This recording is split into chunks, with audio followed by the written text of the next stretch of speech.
All right, guys, welcome back to Illegal Shift. I don't know if you saw yesterday's episode, but some of you are not keeping up with Illegal Shift. We've been in production all these months.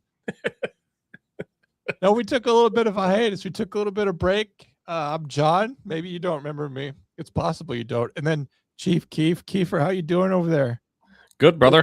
Good to be back. You're coming up on retirement, right? I sure am. It is. What's it going to be like for you? Because I know when detectives retire, they usually wake up every day and they drink a whole thing of wild turkey and take out their pistol. And they're haunted by like the one killer they could never catch who's like still like writing them letters and stuff. Are you going to be thinking about that one fire you could never put out? Like, how does it work for you? There's always just one. It's always one. Did you ever hear about that city in Pennsylvania that like is like an anthracite fire? So like the mine's on fire all the time. Oh yes, I can't remember where that is. But it's like been on fire since the 60s. Yes, it's been a long time. And literally, I watched somebody on TikTok, I think, where they were walking through, like a couple. They were walking down this long ass trail, and then all of a sudden, there's all this smoke coming out. I know exactly what you're talking about. God, I wish I could remember where that was. You should go there. We should make a field trip there. We should both go to like the only prohibited city in the United States. But maybe with your new mine skills and your combined fire skills, maybe you could finally be the guy that puts the anthracite fires out. We can figure it out. We can figure it out together. We can take over the town and be co-mayors. I could be mayor at night or something. I don't know. Yeah, I'm mayor during the day. You're mayor at night. It's 5 p.m. Go tell the night mayor. I'm going to tell you, it's good to be back. I'm glad we chatted the other day and decided to do this again. Coming up on football season, which I've been absolutely dying for because my Cincinnati Reds have been garbage. So I've been ready for football and reaching out and figuring how we're going to do this. I'm excited. I think it's going to be fun. I had a blast on it before, and I've actually had multiple people be like, "Hey, you going to do Illegal Shift again?" I'm like, "We'll see."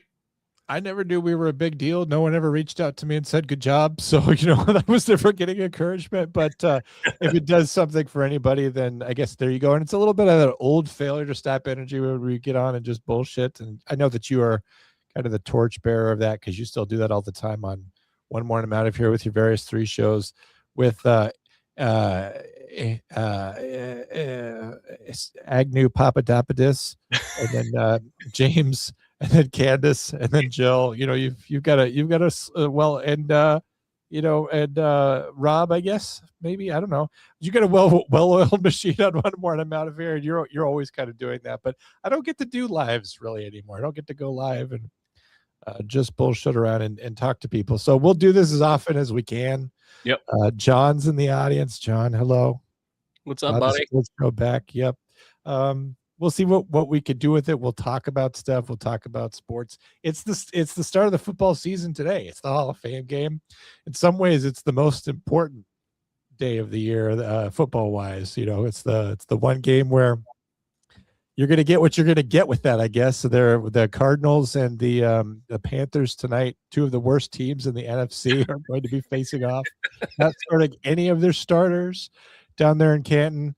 Are there any notable Hall of Fame guys going in this year? I guess I haven't paid attention, but to be perfectly honest with you, I have not either. Like I said, I'm just starting to gear up for it, but been dealing with figuring out what Cincinnati's doing. That's been my main focus. But then obviously we're going to get into it. But your boyfriend Tony had a little bit of a misstep, I suppose. But yeah, we'll get into.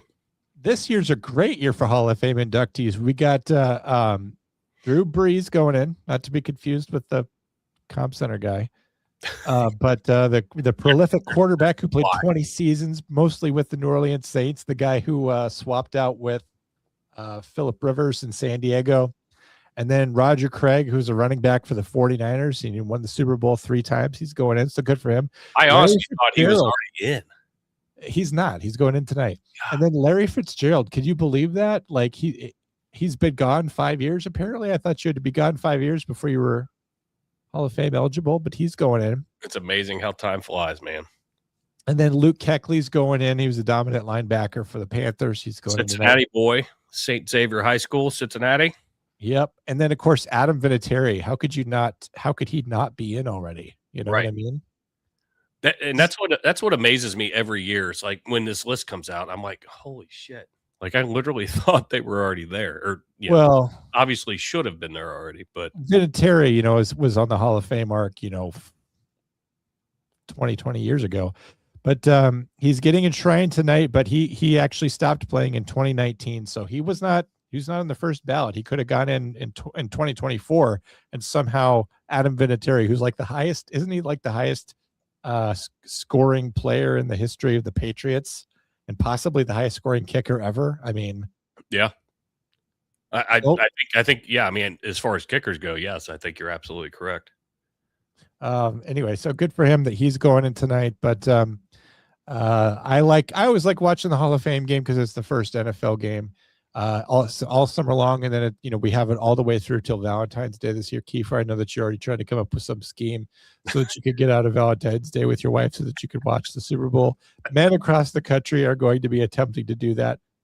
I don't know how we're all going to figure out how to not do Valentine's Day this year. Hey, we're not going to go to a steakhouse, sweetheart. We're going to go to the sports bar down the street. We're gonna go down to the same bar that we always go down to, and we're just gonna watch.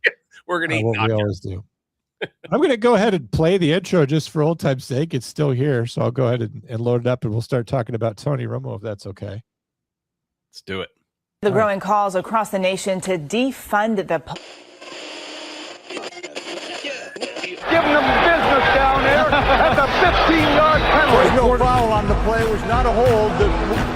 The defender was just overpowered. Illegal shift on the kicking team. That penalty is refused. First down. I like that intro because there's no penalty. The guy just got his butt kicked. That's nice explanation there.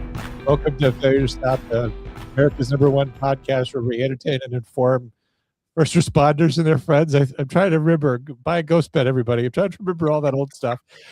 You should know. Everybody should know that. What are we doing on Failure to Stop? First of all, I forgot to ask Eric, so I hope he's not mad. But it's been a bit since he's put out anything here. But we do have our own new channel starting. That's a legal shift. If you're going to want to watch more of this, if this is your thing, if I realize that a lot of you are just watching out of nostalgia or curiosity because something came up on Failure to Stop or on one more, but if you want to watch more of this, if somehow this is interesting to you, make sure you're checking out our own unique channel. We'll be migrating over there soon. Maybe do 1 or 2 more episodes here just so that everyone kind of gets the word out.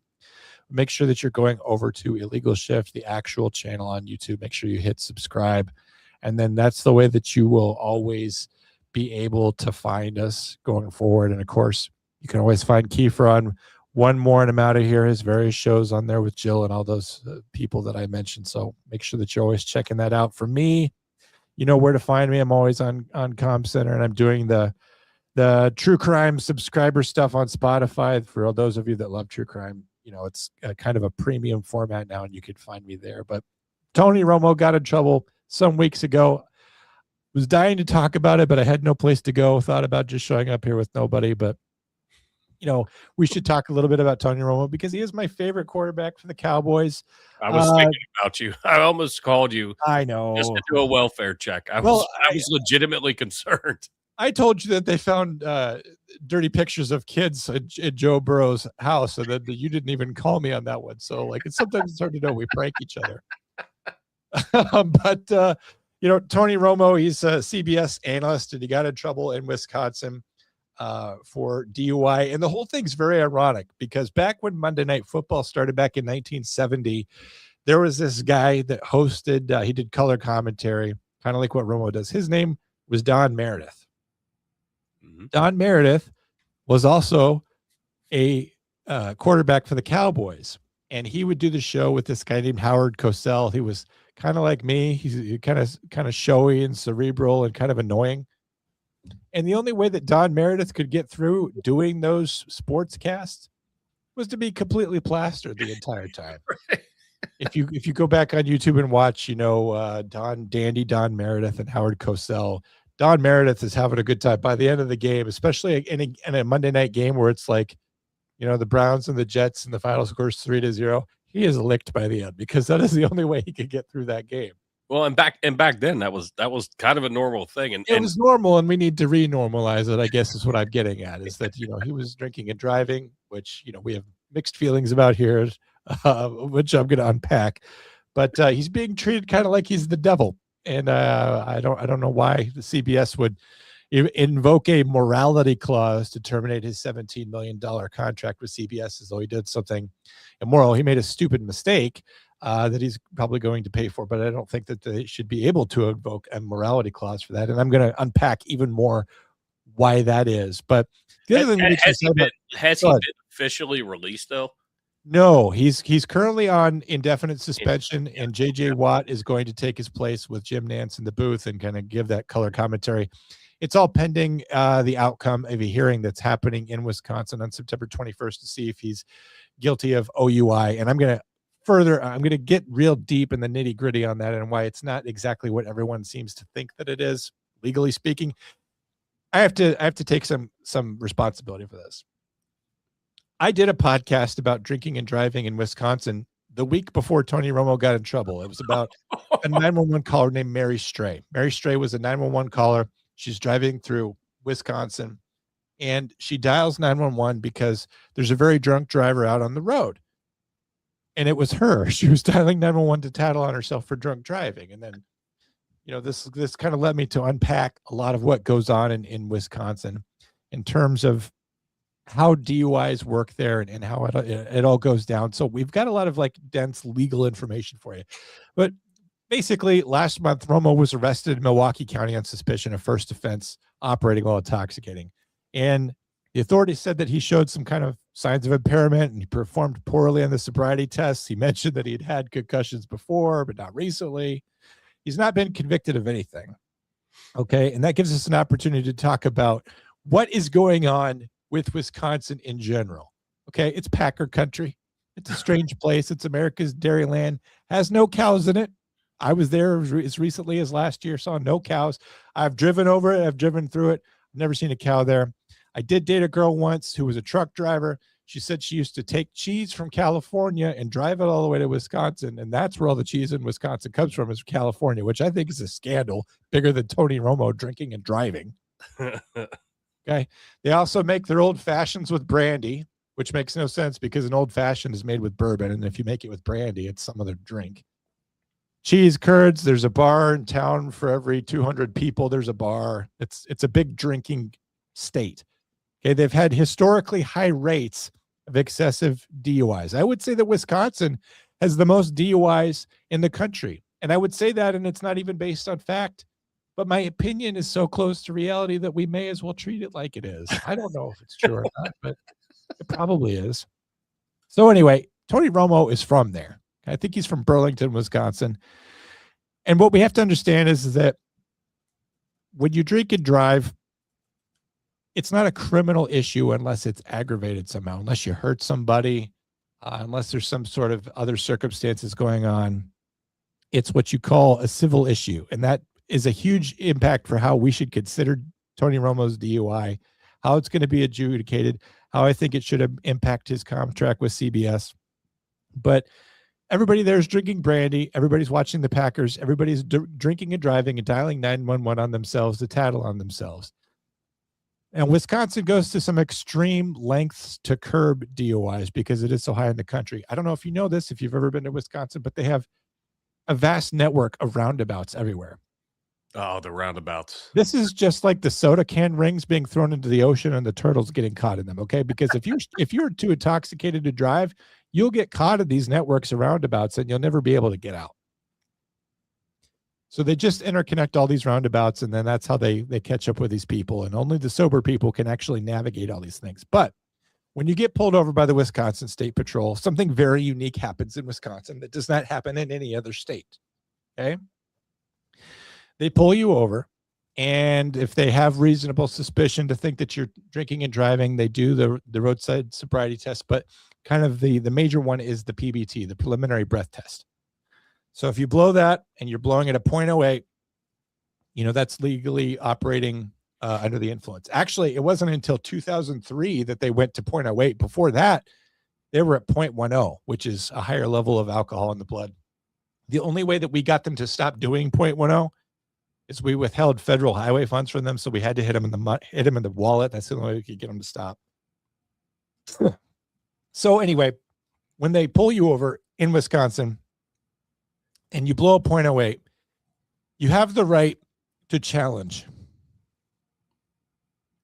Okay, it's Wisconsin State Statute 343.3 that when a trooper gives you a PBT, he has to blow too. And if you blow lower than him, he doesn't give you a ticket, and he has to give you his badge. It doesn't make you a cop, okay?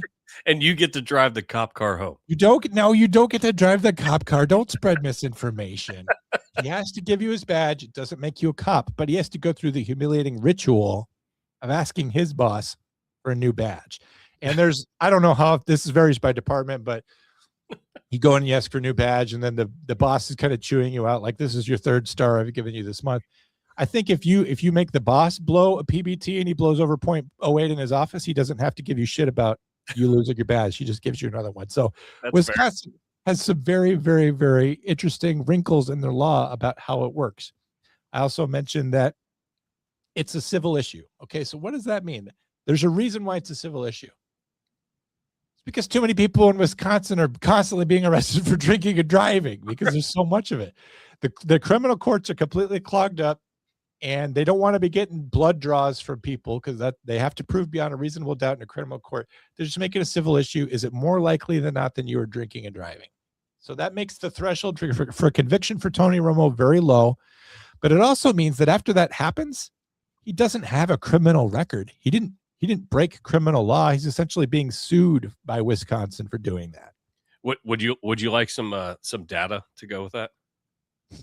To your argument? The truth often ruins things, but you can go. Oh, no. This is going exactly where you wanted to go. All right, go ahead.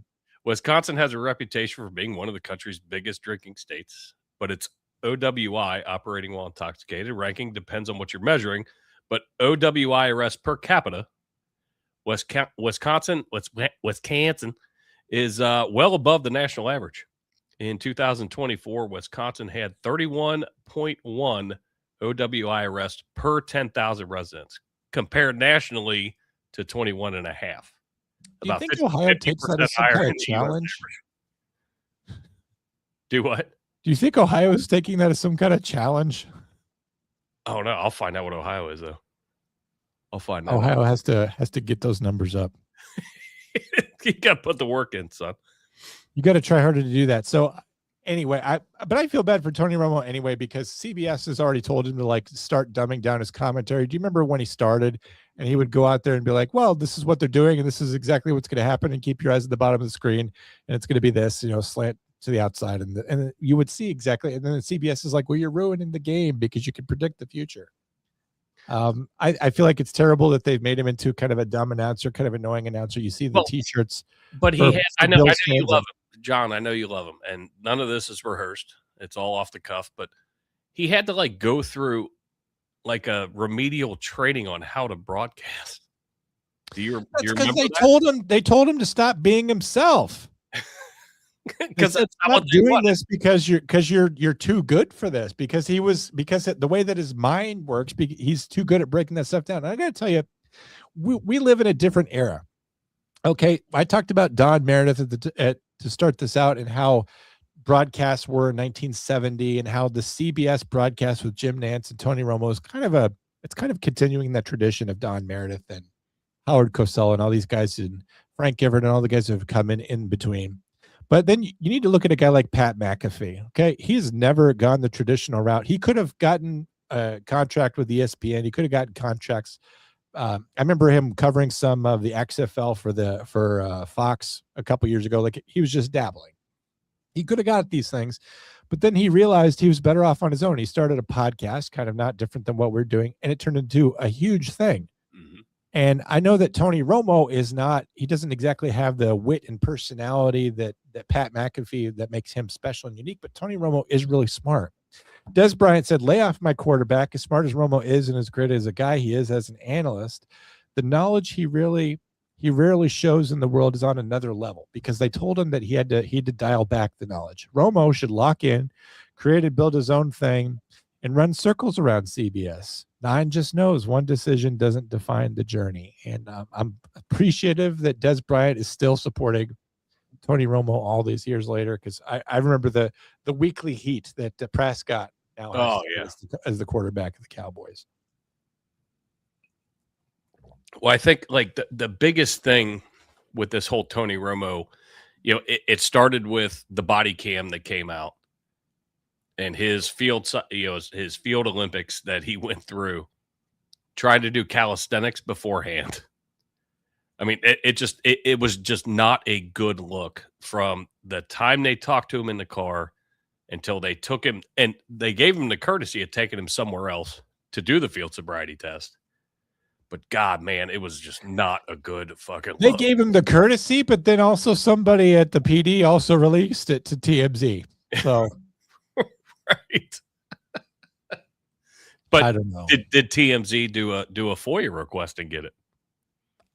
It just seems like if it hasn't been adjudicated, it shouldn't have been made public, because like he might not be guilty of anything, but this is all out there damaging his reputation. No, I don't disagree with that whatsoever. But once it was released, like looking at it, I'm like, holy shit, is he literally doing like hamstring stretches right now to get ready to do the 9-step turn and walk? Like I was actually in awe looking at him, like, God, dude, just stop. Just say I'm not doing it.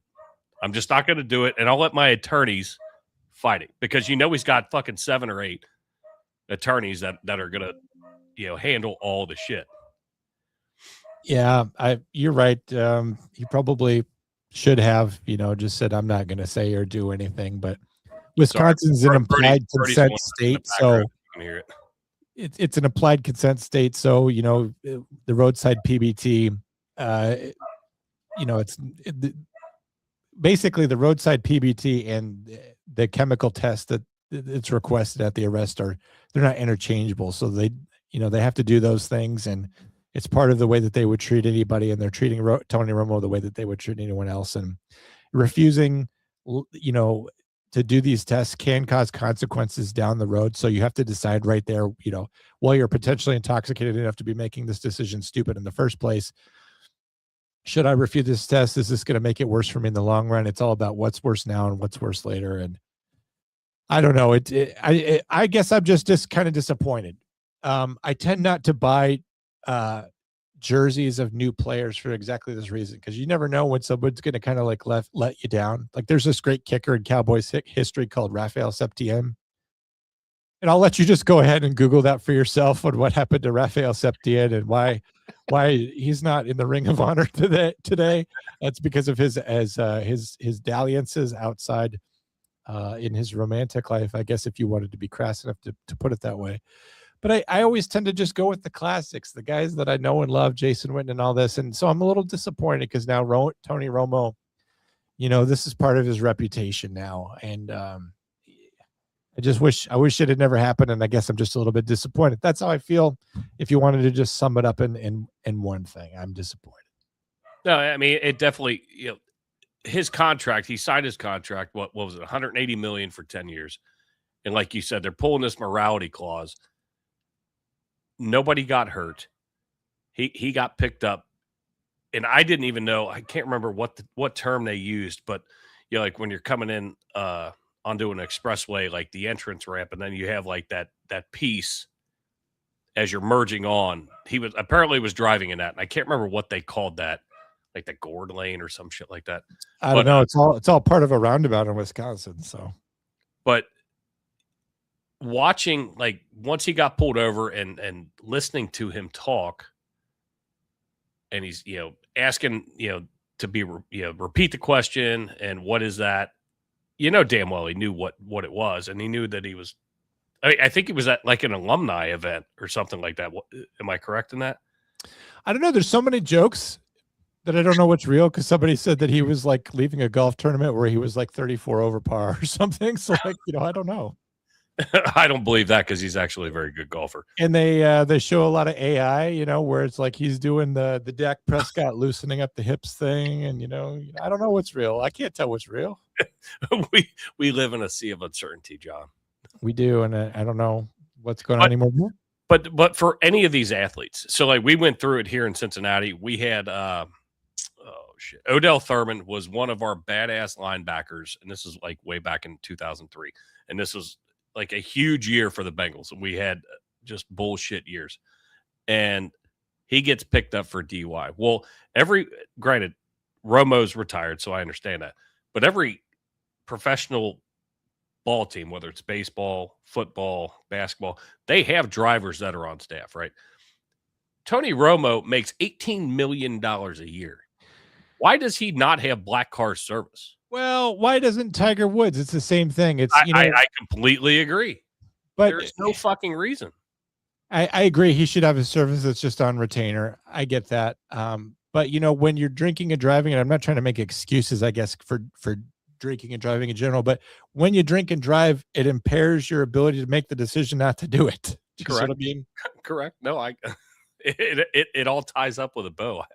I get it, but yeah, I mean, it sucks for him, and I mean, we'll see how it plays out, as far as the judicial system, but I don't necessarily agree with CBS just immediately, because I had heard that nobody from CBS had contacted him for 2 days after it was made public. Yeah, and I think that I don't like the way that they're handling it, to be honest with you, because it's a big deal. He needs to publicly apologize, to kind of take the punishment or whatever. But again, this is not a criminal issue. This is a civil issue. He's essentially being sued. You could.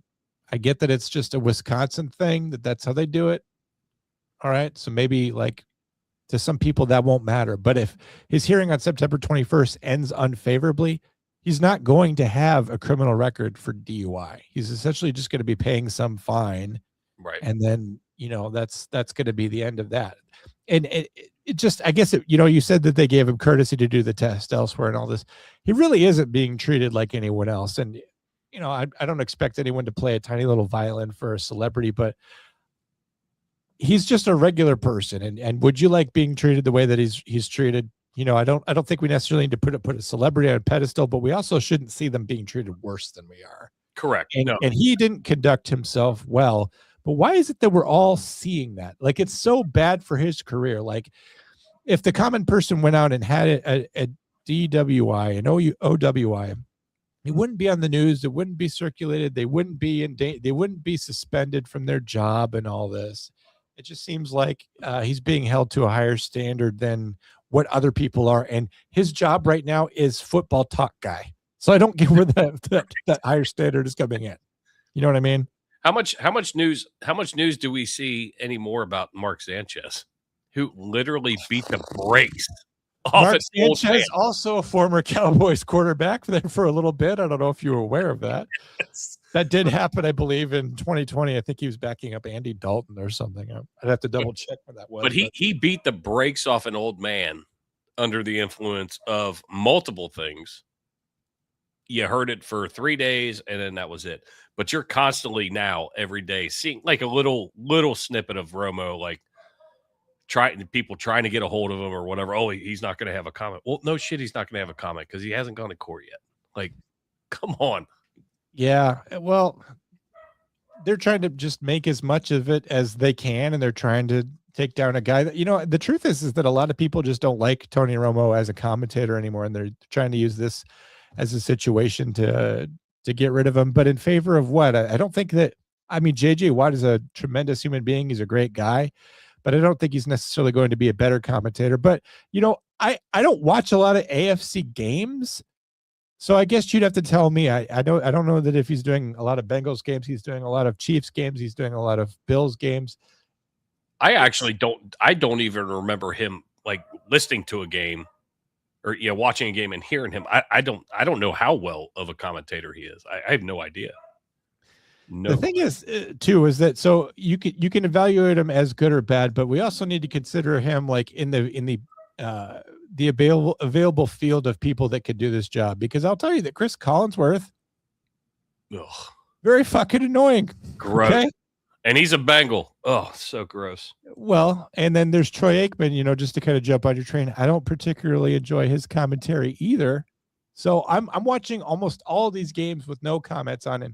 And Romo's obviously my guy anyway, but you know, I most think of he's these definitely people are annoying. So is it just Romo, or is it the way that that news? Is it the way that CBS Sports, NBC Sports, ESPN? Is it the way they want people to comment? Because they want the lowest common denominator anymore. Do you remember John Madden? The way he would talk about interior lineman play, he was brilliant and he was crazy.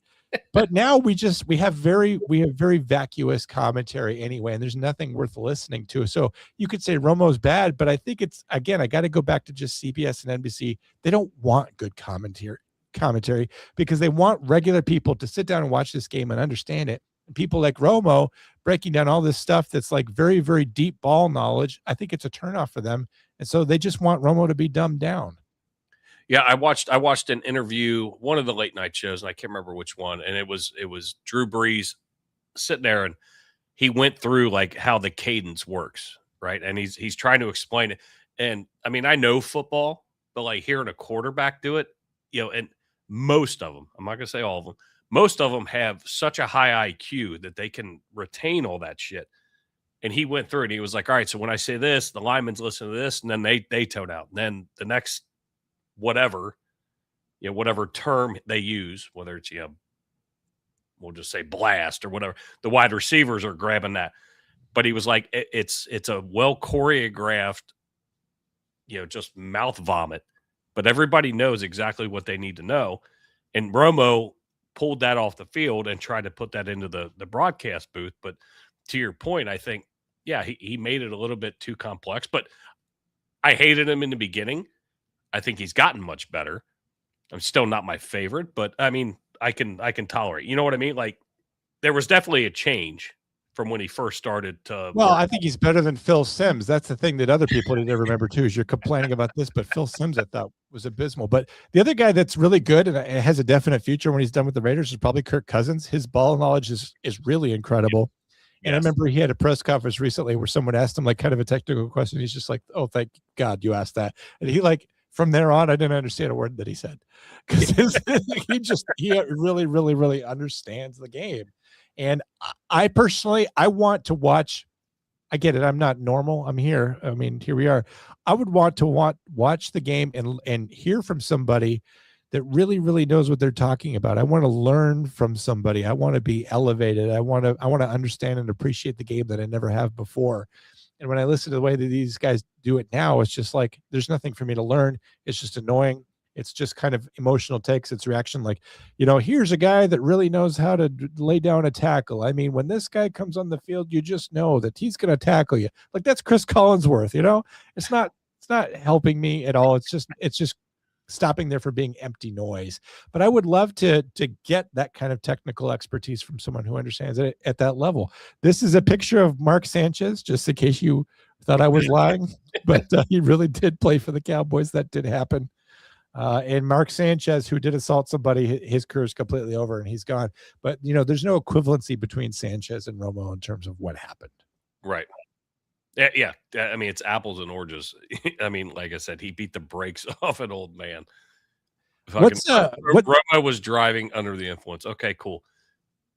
Take your lumps and move on. But this guy caused physical freaking harm to somebody.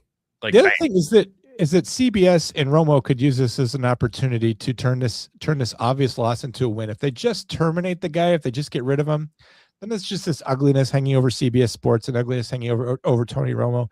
Tony Romo can go out there and face his head on, take accountability for what wrong he did, and then he can, I don't know, host a Mothers Against Drunk Driving meeting or do some PSAs, or he could turn this all into an opportunity to own up to what happened, and then he can make it his mission, and he can turn it into a positive thing, and he can use CBS as a platform.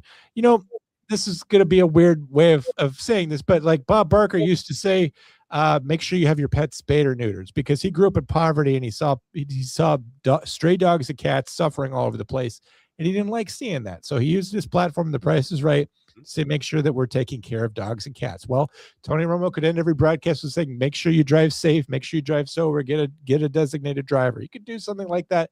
Not too preachy, not a big deal, but he could turn that into if we like virtue signaling, he could use that as an opportunity to go out there and say, don't make the mistake I did. Make sure you're being safe out there tonight, because people drink during the games and then you've got that. I don't know. I just see like you could turn this into a win. It doesn't have to be a loss for everybody. Absolutely. I mean, way to put a bow on it. That's perfect. What's going on with the Bengals? What's going on in general? And then Dexter Lawrence, I guess, has come over from the Giants, or what's going on there? Yeah, I'm and I think I said this before we started the season last time, cautiously optimistic, but our defense looks really, really good. We brought Dexter Lawrence over on a huge contract, and I'm going to tell you, he is a gargantuan freaking man. And watching, all the local news when they're interviewing after, and Grant's training camp, and I get it, but as they're going up against each other, Ted Karras, the center for Joe Burrow, he was like, that guy is somebody that I've never, ever had to deal with. He compared it to, and I'm trying to remember which year, I think the 2017 Patriots defense, like the way the defensive line looks. And super excited about the defense. Joe Burrow looks good. Jamar Chase looks good. T. Higgins looks good. But again, it's training camp, and I'm a Bengals fan, and I've had my heart broken many times. But I feel like we've got a lot of things that are clicking. We brought some key players back. Dalton Reisner is another defensive guy that is just, or another lineman, I'm sorry, offensive lineman with Ted Karras. Sorry, I had a vapor lock. But we brought him back. He was awesome. He stepped up at the middle of the year last year and kind of proved himself. They brought him back. So I think we look good. Our secondary could use a little bit of work, but we've got some key players in there, some rookies that are actually like putting out, they're showing up. So we'll see. I'm excited. I mean, I can't wait. Again, like I said, I've been gearing up for football season. Are Bengals fans kind of like Cowboys fans anymore? Like, yes, we have a rich history of success that we can dream about at night, but you guys don't really have any of that. But every year we drink the Kool-Aid into getting excited about something good happening to us, and it never happens. Right. You set yourself up for failure every year. It's the hope that kills you. Yeah. And so what's funny too is with the AFC, I know you don't watch a bunch of AFC from what you said. We're going against Aaron Rodgers again with the Steelers. You have all the bullshit going on up in Cleveland with Shadar Sanders. Yeah, Shadar Sanders. And then, but Cleveland's always been just a revolving quarterback room. And then we re-signed Joe Flacco to be the backup, and which I absolutely love. Did you see the video from Netflix's quarterback of him giving Shador shit for wearing a visor, that it's stupid, that it's all about looks, and he's just sitting there just like taking him apart. You're just doing this to look cool. It's going to make your face hot, and it's going to fog up, and you're going to look like an idiot out there. And how about we win some games, and then you can wear a visor. Right. Hey, new guy. Why don't you be here for a second before you start glamming out your uniform? Can you believe it? Flacco's as old as me. God, you're old. It's unbelievable. I hope that I don't want anything bad to happen to Aaron Rodgers. I'm very much enjoying his roasting of Tony Fauci, but oh my God, yeah. I do need to see Joe Flacco going to the Pittsburgh Steelers. He's got to collect every team in that division. I want to see that happen. It actually would be kind of funny, and some Cincinnati fans thought that was going to happen. But I love the fact that we grabbed him. He was laying on his couch and gets a phone call. Hey, do you want to play again? Yeah, sure. Why not? Yeah. Joe gets hurt, and he actually played well. Our defense last year fucked a lot of those losses up because they should have been wins the way Flacco played. But I love the fact that Burrow's amazing anyway, but he has an old man in the room to give him, that veteran knowledge. And I'm glad he's back. I mean, if God forbid something happens to Burrow, I was just going to say, like, how are we going to address this season if something happens to Joe Burrow? And like, I'm comfortable with Flacco going in. I'm completely comfortable. But are you going to be able to accept the fact that Joe Burrow will never play a game ever again? I mean, like, if something bad regardless of injury, it's just he's just not going to be there. You know what I mean? Right. And that's every fucking play. We're like, oh God, oh God, oh God. All right, cool. He got out of that At least it wasn't as bad as the heartbreak in Denver, where you're out there playing on the second to last play of the game in the divisional round, and then you're there for no reason and you get hurt, and then you can't win the AFC championship game. I thought that was terrible for Denver. But Yeah. let me ask you this: you say you're comfortable with Joe Burrow. He's still your boy just because he got you the Super Bowl a couple years ago. You're solid with him. Maybe his ankle's not so solid. You like the fact that you got Joe Flacco, but if he came to the free market, if he came out as a free agent, would you want Baker Mayfield? Yes or no? No. Let me ask you why though, because I think people have always kind of underestimated Baker. I think he played his heart out for Cleveland. I think Tampa Bay wants to go back to the long years of being a poverty franchise. Baker Mayfield gives them their best chance. They're a strong contender in the NFC South. They're kind of dicking around with them, and I don't know why. Now, yeah, and I was actually kind of shocked that they didn't extend his contract. I've grown to like Baker more, and especially honestly through that quarterback show. I like the Hard Knocks and the quarterback series on Netflix. When you get to know the person, granted they're in front of a camera, so I get it, but you're going into their personal life, and he seems like he's very genuine. I feel like he's grown up a bunch, because back in the early days, he was an immature, I have all this fucking money, and didn't really put it into play the way he should have. It's more of a personality trait issue with me than it is his talent. He's a great quarterback. Yeah, but he had to suffer, and I think he had to put in his time. Like the fact that he had to play for Carolina, I think is punishment enough for anyone to lock in. Where'd Dalton go? Where'd Andy Dalton go? Andy Dalton is unfortunately with the Eagles this year, but I'm just Eagles. happy that he's still playing. I'm a big Andy Dalton fan. That's I know that you could take him or leave him. I know that he didn't do enough to win you over, but I really like Andy Dalton as a person and as a player. He also played for the Cowboys, but he's with the arch rival Eagles right now, and I guess I just wish him the best, and I'm just happy he has a job. I do feel like Baker got done dirty by them shipping him off to Carolina, though. The way it happened. Well, he wasn't there long, they just but they do people dirty in Carolina a lot. I mean, they're doing that with Bryce Young, but then he went out and played a game for the Rams, and kind of his stock went way back up, and now he's in Tampa Bay, which that was just the right kind of timing of the situation with Tom Brady stepping away. But they're talking about putting the franchise tag on him, which just means we're just going to keep you around and pay you a set rate that's defined by what other people are making at this position. And it's a way of saying that we don't really, we're not ready to pay you the big bucks. We're not locked in for you for the future. We're going to keep our options open. And I don't think that that's nice, because I think Baker's really a strong part of that team. I think he's a big draw for the fans. Draw for the fans for sure. And I think he actually has the locker room. I agree. And that's the thing, with the quarterback. If you're going to be QB1, you have to have the locker room behind you. And that's where I'm saying he grew up, because he didn't have, and granted, he was in Cleveland. That locker room was in fucking shambles, and it has been for years. Well, have they ever had a locker room? But if you watch the Eli Manning presents The Undercovers, he goes undercover. Baker Mayfield does, as Gus Swayze. He infiltrates a tour of the Buccaneers facility as he goes undercover as a fan. Everybody loves Baker Mayfield. He runs into Tristan Wirfs and another guy in the weight room, and they love him. And he went out there and balled out, and the people who were visiting him, they were all very complimentary towards Baker. And I think that's positive energy that you just can't replace. And I think he's still the best shot, because the league has a deficit of top quarterback talent. You can't just go out there and find somebody that's going to get it done for you.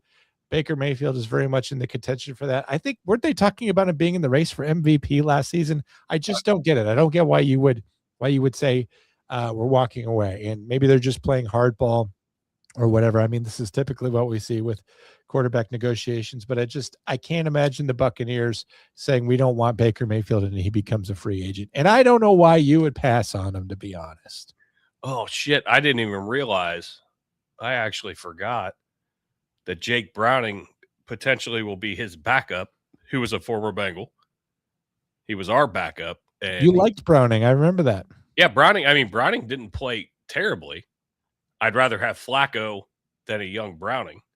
But I forgot that he went to Tampa. I just had to search it because I couldn't remember who Baker's potential backup's going to be. It's weird trying to figure out where people are at. Like Justin Fields is backing up in Kansas City now. And you're just like, and then you've got Myles Garrett goes to the Rams. yeah, that's weird. Where's Mitch Trubisky? That's a guy that I always want to know where he's at. Him and the guy from Jacksonville with the mustache.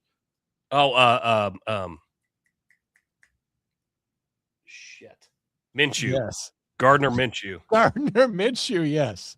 I literally just saw this the other day. Yeah. Minshew doesn't have a starting job though, does he? No. Let's see. Where'd he go? But he did get picked up by somebody. He's with the Cardinals. He's with the Cards, yep. And so he'll be out there tonight. He could even get some reps if he's not the starting quarterback. Let's see. Trubisky is did he get his real estate license or what's going on with him? He is with the Tennessee Titans. Oh man, I forgot Tennessee was a team. He signed a 2-year contract. Good for him. In a veteran backup role. The rookie, I'm trying to remember his name, but he was on quarterbacks for Tennessee. He looks pretty sharp. Yeah. So we'll see what happens. But yeah, throwing some names out too. And that's the thing. The offseason is always just a grab bag of like shit. All right, I don't remember. And I don't know if you do fantasy football or not, but gearing up for fantasy drafts, I'm like, all right, who went where? What division are they in? Okay, that's going to dictate some things. You know why you don't know if I do fantasy football or not? Because I don't invite you. Is that what you were going to say? Oh, yeah. See, you and I know each other. We know each other. I think I've mentioned this on the show before, but my last league that I was in, the league was called Everybody Beat Bates.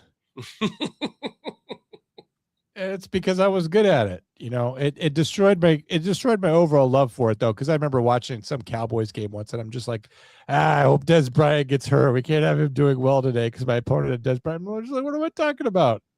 You want that, you know? So I kind of quit doing it. So I had to put Jill, long live Gus Swayze. Yeah, that was a good character. And if you haven't seen it, I highly recommend going. Oh yes. It was awesome. But I guess we'll be around a little bit. We might come back again in preseason before things really get started, and we'll try to be a little bit more organized going forward. And maybe we'll just talk about the stuff that's going on, that's drama in the league and the scores, and we'll guess the winner of Monday Night Football. I don't know. We'll do some things here. We're just going to tend to have fun with it. We're not going to overplay our hand or anything or try to make a big deal out of it. If you want to watch, then watch. If you don't want to watch, don't watch. But I love how you worded it. A soft opening. Soft opening. I said soft launch. I don't think I said anything that was too gross. But check us out here. Make sure that you're going over to Illegal Shift. It's on YouTube. It's its own unique channel now, so that we're not pirating other people's channel. You can go over there, and that way you can make sure you hit subscribe, hit the bell for notifications, so you know when we're going live. Not a set schedule right now. We'll try to maybe see if we can come up with something that's predictable for you, just so you have some idea. Especially if we're reacting to the week's games or whatever. We'll try to do something here so that it's better than nothing. Make sure you're checking that out. But you can always check out Kiefer on One More and I'm Out of Here. He's going live all the time with his wife Jill and his various other shows that he does. Cheaper than Kiefer than Therapy. Kiefer than Therapy. And then what's your other one called? Like two dicks and a chick.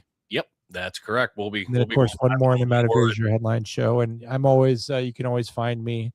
If you love me more than life itself, you could pay $4.99 a month. I do a bunch of Spotify episodes where I break down insane and cool 911 calls, stuff that you won't hear on YouTube.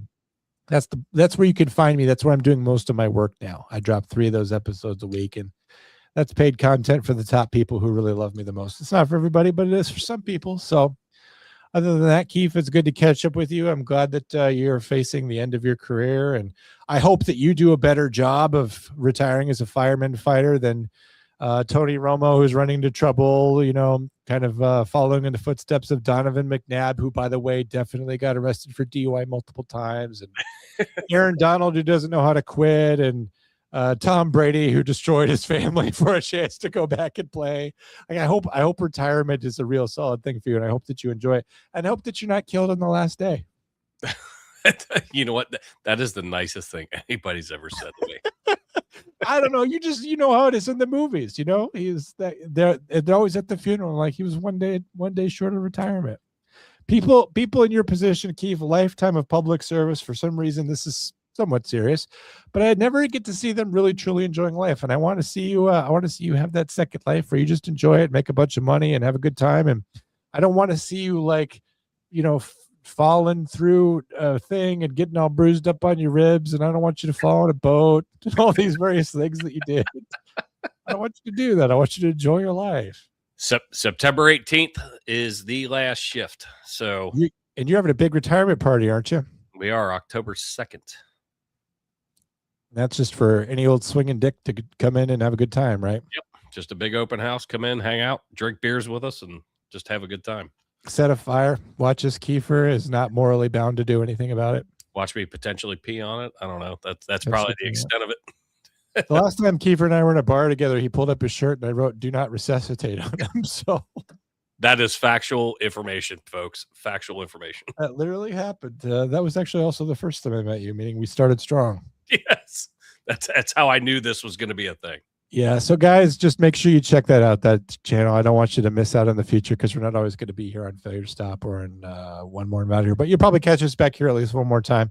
It's the preseason. Enjoy the Hall of Fame game tonight. Watch the inductees. Some good people going into the Hall of Fame. It's fun to watch. It's a little bit of football. It gives you a break from baseball and fucking World Cup and all the other stupid shit that's been happening this summer that's been absolutely boring and terrible. Football's back.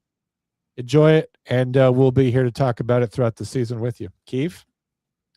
John, I love you. I'm glad you wanted to get this back together. Illegal Shift Part 2, and we'll see where it goes. So this time it's personal. This time it's personal. Bye, Jill.